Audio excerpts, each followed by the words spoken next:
ರೈತರಿಂದ ಅರಣ್ಯ ಭೂಮಿ ಒತ್ತುವರಿ ಆರೋಪದ ಅಡಿಯಲ್ಲಿ ಇಬ್ಬರು ರೈತರನ್ನು ಹಾಗೂ 3 ಟ್ರ್ಯಾಕ್ಟರ್ಗಳನ್ನು ಅರಣ್ಯ ಇಲಾಖೆ ಅಧಿಕಾರಿಗಳು ವಶಪಡಿಸಿಕೊಂಡಿದ್ದಾರೆಂದು ರೈತರು ಆರೋಪಿಸಿದ್ದಾರೆ. ಕೋಲಾರ ಜಿಲ್ಲೆಯ ಶ್ರೀನಿವಾಸಪುರ ತಾಲೂಕಿನ ಕಸಬಾ ಹೋಬಳಿಯ ಕೇತಗಾನಹಳ್ಳಿ ಗ್ರಾಮದ ಬಳಿ ರೈತರಿಂದ ಅರಣ್ಯ ಭೂಮಿ ಒತ್ತುವರಿ ಆರೋಪದಡಿಯಲ್ಲಿ ಕೇತಗಾನಹಳ್ಳಿ ಗ್ರಾಮದ ಇಬ್ಬರು ರೈತರನ್ನು ಹಾಗೂ 3 ಟ್ರ್ಯಾಕ್ಟರ್ಗಳನ್ನು ವಶಪಡಿಸಿಕೊಂಡಿದ್ದಾರೆಂದು ಆರೋಪಿಸಿ ರಸ್ತೆ ತಡೆದು ಪ್ರತಿಭಟನೆಯನ್ನು ಮಾಡಿದರು. ಪ್ರತಿಭಟನೆಯ ನಿರತ ರೈತರನ್ನು ಮನವೊಲಿಸಲು ಪೊಲೀಸರು ಹರಸಾಹಸವೇ ಮಾಡಿದರು. ಇನ್ನು ಈ ಸಂದರ್ಭದಲ್ಲಿ ರೈತನೋರ್ವ ಪೆಟ್ರೋಲ್ ಸುರಿದುಕೊಂಡು ಆತ್ಮಹತ್ಯೆ ಯತ್ನಕ್ಕೂ ಸಹ ಪ್ರಯತ್ನ ಮಾಡಿದ್ದು, ಕೂಡಲೇ ಮಧ್ಯಪ್ರವೇಶ ಮಾಡಿದಂತಹ ರೈತರು ಹಾಗೂ ಪೊಲೀಸರು ಆತ್ಮಹತ್ಯೆಗೆ ಪ್ರಯತ್ನ ಪಟ್ಟಂತಹ ರೈತನ ಮನವೊಲಿಸುವಲ್ಲಿ ಯಶಸ್ವಿಯಾಗಿದ್ದಾರೆ. ಇನ್ನು ಪ್ರತಿಭಟನಾ ನಿರತ ರೈತರು ಕೂಡಲೇ ಅರಣ್ಯ ಇಲಾಖೆಗಳು ಅಧಿಕಾರಿಗಳು ಮನೆಗಳಿಗೆ ನುಗ್ಗಿ ಇಬ್ಬರು ರೈತರನ್ನು ಹಾಗೂ 3 ಟ್ರ್ಯಾಕ್ಟರ್ಗಳನ್ನು ವಶಕ್ಕೆ ಪಡೆದಿದ್ದಾರೆ. ಕೂಡಲೇ ರೈತರನ್ನು ಹಾಗೂ ಟ್ರ್ಯಾಕ್ಟರ್ಗಳನ್ನು ಬಿಡುಗಡೆಗೊಳಿಸಬೇಕು ಎಂದು ಒತ್ತಾಯಿಸಿ ರಸ್ತೆ ತಡೆದು ಪ್ರತಿಭಟನೆ ನಡೆಸಿದರು. ಇನ್ನು ಘಟನೆ ಕುರಿತು ಘಟನಾ ಸ್ಥಳಕ್ಕೆ ಭೇಟಿ ನೀಡಿದ್ದಂತಹ ಶ್ರೀನಿವಾಸಪುರ ಪಟ್ಟಣ ಪೊಲೀಸರು ಪರಿಸ್ಥಿತಿಯನ್ನು ಹತೋಟಿಗೆ ತಂದು ಯಾವುದೇ ಕಾರಣಕ್ಕೂ ರೈತರು ಕಾನೂನು ಕೈಗೆತ್ತಿಕೊಳ್ಳುವ ಕೆಲಸ ಮಾಡಬಾರದು, ಕಾನೂನಾತ್ಮಕವಾಗಿ ಹೋರಾಟ ನಡೆಸಬೇಕೆ ಹೊರತು ಕಾನೂನು ಕೈಗೆತ್ತಿಕೊಳ್ಳುವ ಕೆಲಸವನ್ನು ಮಾಡಬಾರದೆಂದು ರೈತರಿಗೆ ಪೊಲೀಸ್ ಇಲಾಖೆ ಅಧಿಕಾರಿಗಳು ಮನವೊಲಿಸಿದರು.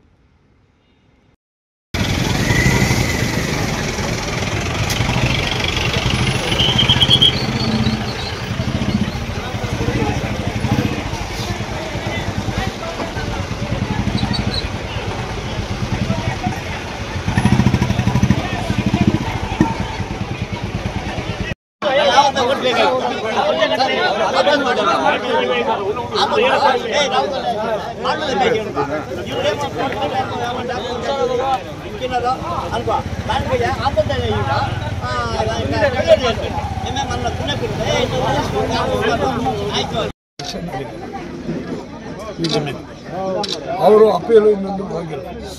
ಎಲ್ಲ ಡಾಕ್ಯುಮೆಂಟ್ ನಮಗೆ ಇದೆ. ಮತ್ತೆ ಹೈಕೋರ್ಟಲ್ಲಿ ನಮಗೆ ಆಗಿದೆ. ರಾತ್ರಿ 70 JCB ಬಂದು ಸುಮಾರು 30 ಕೋಟಿ ರೈತರಿಗೆ 25 ಕೋರು ಎಲ್ಲ ರಾತ್ರಿ 70 ಬಂದು ಎಲ್ಲ ಮತ್ತೆ ಹೈಕೋರ್ಟಲ್ಲಿ ಬೆಳೆ ಮಾಡ್ಕೊಟ್ಟು ಎಲ್ಲ ಮೊನ್ನೆ ಎಲ್ಲ ಫಾರೆಸ್ಟರ್ ಬಂದರು. ಪೊಲೀಸವರು ನಾವು ಸಪೋರ್ಟ್ ಕೊಡೋಲ್ಲ, ರೈತರು ಕೊಡ್ತೀವಿ ಅಪೋರ್ಟ್ ಕೊಟ್ಟು ಮತ್ತೆ ನನ್ನ ಕಂಪ್ಲೇಂಟ್ ಕೊಟ್ಟು 200 ಜನ ರೈತರು 200 ಜನ ರೈತರು ಬರ್ತಾರೆ ಕಂಪ್ಲೇಂಟ್. ನಾವು ನಮ್ಮನ್ನು ಕೇಳಿದ್ರು, ನಾವು ಯಾರು ಹೋಗಲ್ಲ, ಬಳ್ಳೆ ಬೆಳಿಬೇಕು ಅಂತ ಹೇಳಿದ್ರು. ಇವಾಗ 2 ಜಿಲ್ಲೆಯವ್ರನ್ನ ಫಾರೆಸ್ಟರ್ ಕರ್ಕೊಂಡು ಬಂದು ಹೊಡೆದು ಟ್ರಾಕ್ಟರ್ ಎತ್ಕೊಂಡು ಕೊಡ್ತಾರೆ. ಆವತ್ತು ಟ್ರಾಕ್ಟರ್ ಹತ್ರನೇ ಬರಲಿಲ್ಲ, ಇವತ್ತು ಟ್ರಾಕ್ಟರ್ ಎತ್ಕೊಂಡು ನಮ್ಮ ಡಿಪಾರ್ಟ್ಮೆಂಟ್ ನೋಡ್ತಾ 500 ಜನ ಬಂದರು. ಈ ಅಮ್ಮನ್ನ ಟ್ರಾಕ್ಟರ್ ಬೀಗದ ಕೈತೆ ಬಾಗಿಲ ಕೊಟ್ಟ ಮೇಲೆ ಹೇಳಿದ್ದಾರೆ, ಬಾಗಿಲು ಬರೆದು ಈ ಅಮ್ಮನ್ನ ಬೀಗ ತಗೊಂಡಿದ್ದಾರೆ. ಇಲ್ಲ ನನಗೆ ಗೊತ್ತಿಲ್ಲ, ಕಂಪ್ಲೀಟ್ ಎಲ್ಲಾಡಿದ್ದೀವಿ. ಒಂದು ಅನಿಲ್ ನಾಳೆಯಿಂದ ನಾವು ನಮ್ಮ ಜನರಿಗೆ ಮಾಡಿದ್ದೀವಿ, ನಾವು ಸರ್ಕಾರ ಸಾಹೇಬರಿಗೆ ಹೇಳಿದ್ದೀವಿ. ನಾಳೆಯಿಂದ ನಾವು ಪೊಸಿಷನ್ಗೆ ಹೋಗ್ತೀವಿ. ನಮ್ಗೆ ಆರ್ಡಿದೆ, ಅವ್ರದ್ದೇನನ್ನು ಆರ್ಡಿದ್ರೆ ನಾವು ಹೋಗಲ್ಲ. ಕಾನೂನಿಗೆ ನಾವು ಇರೋದು ಅಲ್ಲ. 30 ಕೋಟಿ ಪ್ರತಿಯೊಬ್ಬರು ಅವರೇ ದರ್ಖಾಸ್ತು ಕಂಪ್ನಿಯಲ್ಲಿ ಅವರೇ ಬಂದು ನಮ್ಮ ಸೇರಲ್ಲ ಅಂತ ಸೈನ್ ಹಾಕಿದ್ದಾರೆ. ಅವರು ಒಂದು ಮೆಂಬರ್ ದರ್ಖಾಸ್ತು ಕಂಪ್ನಿಯಲ್ಲಿ ಈ ಥರ 3 ಜಿಲ್ಲೆ 4 ಜಿಲ್ಲೆ ಫಾರೆಸ್ಟರ್ ಕರ್ಕೊಂಡು ಬಂದು ಇವತ್ತು ಎಷ್ಟು ದೌರ್ಜನ್ಯ ಮಾಡ್ತಾರೆ, ಮನೆಗೆ ನುಗ್ಗಿದ್ದಾರೆ. ಅವರೇನನ್ನ ಈ ಕಡೆ ಏನನ್ನ ನುಗ್ಗಿದ್ರೆ ಅವ್ರಿಗೂ ಹೇಳಿದ್ದೀವಿ, ಸರ್ಕಾರ ಹೇಳಿದ್ದೀವಿ, ಕಾಲ ಕೈ ಮುಡ್ತಾರೆ. ಕೇತಗಾನಹಳ್ಳಿ ಗ್ರಾಮದ 1992ರಲ್ಲಿ ಏನು 70 ರೈತ ಕುಟುಂಬಗಳು ಅನುಭವದಲ್ಲಿದ್ವು, ಅದನ್ನು ಫಾರೆಸ್ಟ್ ಅವರು ಮೊನ್ನೆ ಬೆಳೆಗಳು ಮತ್ತು ಸರ್ವನಾಶ ಮಾಡಿ ಎಲ್ಲ ಅದನ್ನು ತೆರವುಗೊಳಿಸಿದ್ರು.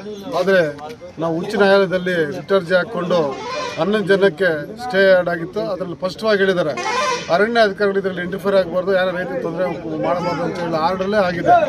ಆದರೂ ಸಹ 5ನೇ ತಾರೀಕು ನಾವು ಉಳುಮೆ ಮಾಡಿದಾಗ ನಮ್ಮ ಮೇಲೆ ಬಂದು ಅವ್ರು ಗಲಾಟೆ ಮಾಡಿದ್ರು. ಆದರೆ ಆವತ್ತು ನಾವು ಉಳುಮೆ ಮಾಡಿಕೊಂಡು ಎಲ್ಲ ರೈತರು ಬಂದಿದ್ರೆ 5ನೇ ತಾರೀಕು, ಇವತ್ತು ಅವರು ಅವ್ರ ಅಪ್ಪಂದೇನ ಕಾನೂನು ಲೆಕ್ಕದಲ್ಲಿ ಬಂದು ಇವತ್ತು ಸರ್ಕಾರಕ್ಕಿಂತ ದೊಡ್ಡವರು ಅಂತ ಗೊತ್ತಿಲ್ಲ ಇವರು. ಯಾಕಂದ್ರೆ ನಮ್ಮ ಪರವಾಗಿ ಕಾನೂನು ಪ್ರಕಾರ ಅವರು FIRಗೆ ಪರ್ಮಿಷನ್ ತಗೊಂಡ್ರೆ FIR ಹಾಕ್ಲಿ, ತೊಂದರೆ ಇಲ್ಲ, ಕಾನೂನು ಪ್ರಕಾರ ಹೋರಾಟ ಮಾಡ್ತೇವೆ. ಆದರೆ ಇವತ್ತು ಅವ್ರು ಬಂದಿರೋದು 2 ಜಿಲ್ಲೆಯಿಂದ ಅವ್ರ ಅಪ್ಪಂದಂತ ಕಾನೂನು ಕರ್ಸ್ಕೊಂಡ್ಬಂದು ನಾವೇನು ಸ್ಪಾಟ್ಗೆ ಹೋಗಿಲ್ಲ, ನಮ್ಮ ರೈತರು ಯಾರು ಹೋಗಿಲ್ಲ, ಅಲ್ಲಿ ಉಳುಮೆ ಮಾಡೋಕ್ಕೂ ಹೋಗಿಲ್ಲ. ಆದರೆ ಮನೆಯಾಗ ಬಂದು ದೌರ್ಜನ್ಯದಿಂದ ನಮ್ಮ ಟ್ಯಾಕ್ಟ್ರಿಗಳು ಮತ್ತು ನಮ್ಮ ರೈತರು ಇಬ್ಬರು ಹಿಡ್ಕೊಂಡು ಹೋಗಿದ್ದಾರೆ. ಮತ್ತೆ ನಮ್ಮ ಹೆಣ್ಮಗಳು ಒಬ್ರು ಇದ್ರೆ ಆಮೇಲೆ ಸೀರೆ ಹಿಡಿದು ಆಚೆ ಹಾಕಿ ಬೀಗ ಕಿತ್ಕೊಂಡು ಹೋಗಿದ್ದಾರೆ. ಇದು ನ್ಯಾಯನಾ? ಇಲ್ಲ ಸರ್ಕಾರ ಅವ್ರ ಅಪ್ಪಂದ? ಯಾಕೆ ಈ ತರ ಮಾಡ್ತಾರೆ ಗೊತ್ತಿಲ್ಲ. ಅವ್ರು ರೋಡಿಗಳು ಅನ್ಸುತ್ತೆ, ಅವರು ಅರಣ್ಯ ಅಧಿಕಾರಿಗಳಲ್ಲ, ಅವ್ರು ರೋಡಿಗಳ ತರ ನಡ್ಕೊಳ್ತಾ ಇದ್ದಾರೆ. ಅವ್ರಿಗೆ ನಾವು ಖಂಡಿತವಾಗಿ ಹೇಳ್ತಾ ಇದೀವಿ, ನಾವು ಉಳುಮೆ ಮಾಡ್ತೇವೆ, ಬೇಕಾದ್ರೆ ಪ್ಯಾನಲ್ ಬಿಡ್ತೀವಿ, ಜಮೀನಂತೂ ಬಿಡೋದಿಲ್ಲ. ಕಾನೂನು ನಮಗಿದೆ, ನಮ್ಮ ಪರವಾಗಿದೆ, ನಮಗೆ ಸ್ಟೇ ಕೊಟ್ಟಿದೆ, ನಾವು ಉಳುಮೆ ಮಾಡ್ತೀವಿ. ಅವ್ರು ಏನು ಕೇಳಿದ್ರೆ ಮಾಡ್ಕೊಳ್ಳಿ. ಅವ್ರು ಯಾರು ಸರ್ ಅರೆಸ್ಟ್ ಮಾಡೋಕ್ಕೆ, ನಮ್ಮನ್ನ ಎತ್ಕೊಂಡು ಹೋಗೋಕ್ಕೆ ಅವ್ರಿಗೆ ಏನು ಅಧಿಕಾರ ಇದೆ? ಪೊಲೀಸ್ ಸ್ಟೇಷನ್ಗೆ ಕೋರ್ಟ್ ಅಧಿಕಾರ ಕೊಟ್ಟಿದೆ, FIR ಮಾಡಲಿ, ಅದು ಕಾನೂನು ಪ್ರಕಾರ ನಾವು ಓಡಾಡ್ತಾ ಅದ್ರ ಮೇಲೆ. ಬಿಟ್ಟು ಅವ್ರು ಬಂದು ಇವತ್ತು ಮಾಡಿರೋ ದೌರ್ಜನ್ಯ 500 ಜನ ಕರ್ಕೊಂಡ್ಬಂದು ಹಳ್ಳಿಗೆ ನುಗ್ಗೋದು ಯಾವ ಸಂಪ್ರದಾಯ ಇದು? ರೈತ ಹಾಗೆ ರೋಡಿಗಳ ಅವ್ರ ಅಥವಾ ಅಧಿಕಾರಿಗಳ ಗೊತ್ತಿಲ್ಲ. ಎಲ್ಲರೂ ಸಸ್ಪೆಂಡ್ ಮಾಡಲೇಬೇಕು, ಇಲ್ಲ ಅಂದ್ರೆ ಇದು ಮುಂದಿನ ಪರಿಣಾಮ ಬೇರೆ ರೀತಿ ಆಗುತ್ತೆ. ನಾವೆಲ್ಲರೂ ಬೀದಿಗಿಳಿದು ಹೋರಾಟ ಮಾಡೇ ಮಾಡ್ತೇವೆ. ಅವರೆಲ್ಲರೂ ಫಾರೆಸ್ಟ್ ಅಧಿಕಾರಿಗಳಿಗೆ